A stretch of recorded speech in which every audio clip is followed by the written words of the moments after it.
I'm here to support Ron Paul. When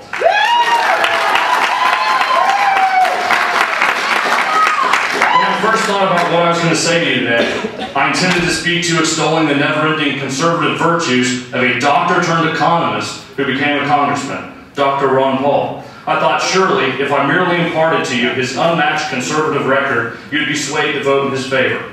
I thought, if I could speak to you as a fellow Kansan, as a married, college-educated, veteran officer of the United States Army, I could dispel the myths the media has perpetrated about these so-called fringe Ron Paul supporters. But the truth of the matter is, we stand in the defining moment of history. We must decide here today, is the legacy of Taft, Goldwater, and Reagan to survive this election? Will the Republican Party continue to pursue the ideals of limited government, lower taxes, a strong national defense, and a belief in the Constitution and the rule of law? Dr. Ron Paul, the champion of the Constitution, is the most conservative member of Congress, and it is for this statesman that I address you today. Though it is to our republic that I pledge my life, my fortune, and my sacred honor. As I headed home the other day, it occurred to me this election is about more than who will stand at the helm of the American Titanic, the most powerful economic and military force in the history of this world.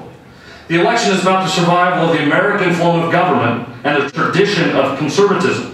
Our forefathers pledged their lives, fortunes, and sacred honor to ensure to their posterity a republican form of government, guided by the Constitution, having the sole purpose of restricting the size, scope, and power of the federal government.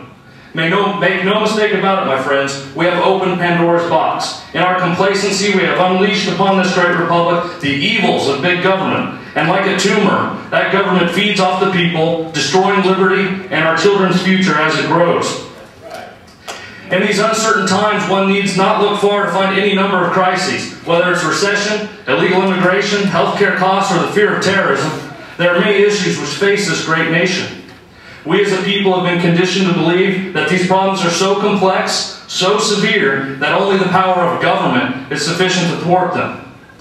Former chairman of the Joint Chiefs, General Myers, once told me, the strength of the American military is not its technological superiority, but the ingenuity and initiative of the individual American soldier. To that end, have you forgotten that we are a nation of the people? Citing precisely the words of the Declaration, governments are instituted among men, deriving their just powers from the consent of the governed. Today, the argument is made that if you only surrender a little of your freedom, a little more of each paycheck, the government will solve these problems for you. No way. This is the message of big government. This is what is offered to you by the good doctor's opponents. How interesting is it that candidates who support increasing government involvement in our daily lives would all claim to be the next Ronald Reagan. For it was he who said, government is not the solution to our problem, government is the problem.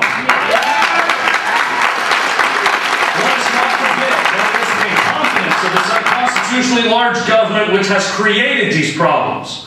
All candidates save Dr. Paul favor deficit spending and government action in stimulating the economy, having utterly no understanding that it is this deficit spending which has led to the crisis. Right. Yeah. All candidates save Dr. Paul favor the creation of the national ID card and the massive federal bureaucracy its enforcement entails. That's not even to mention the Orwellian nightmare such a program will surely be. Other candidates that have the federal government spend billions of dollars to combat illegal immigration, but never ask the simple question, why do they come here? Dr. Paul understands that it's the government subsidization of illegal immigration through mandatory health care and education benefits which provides that incentive for illegal immigration. In light of this, how can any conservative ever support amnesty or college benefits for illegal aliens? Yeah. Ron Paul understands that no one knows better than you how to spend your money and run your life.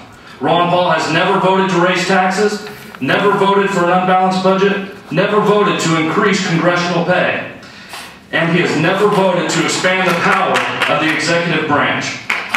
This is the record of the last true statesman in Congress. This is the record of a true conservative. This is the record of Dr. Ron Paul. For a soldier, character is paramount. I have no use for the man who will not stay true to his word, and I, like Ron Paul, have taken an oath. I do solemnly swear that I will support and defend the Constitution of the United States against all enemies, foreign and domestic, that I will bear true faith and allegiance to the same, that I take this obligation freely, without purpose of evasion, without any mental reservation or purpose of evasion. So help me God. We have done well in our defense against those enemies foreign.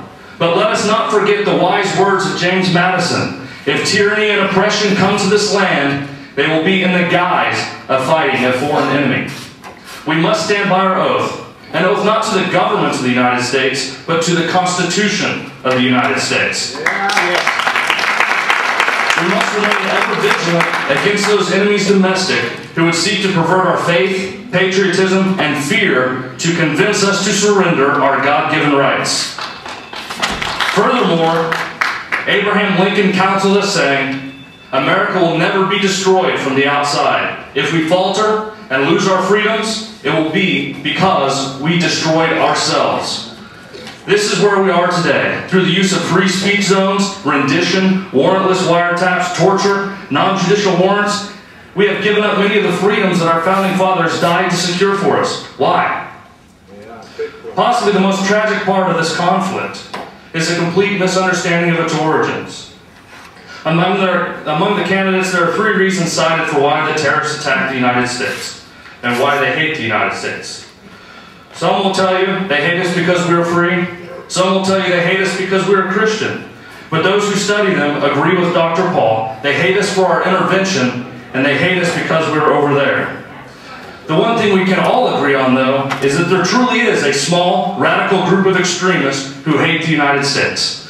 But I beseech you, tell me now, why should this nation cower in fear from a group of people who have no army, no navy, no air force, and almost no capacity to strike the United States? Why are we so willing to sacrifice our liberties out of fear? I, for one, would rather die on my feet than live on my knees.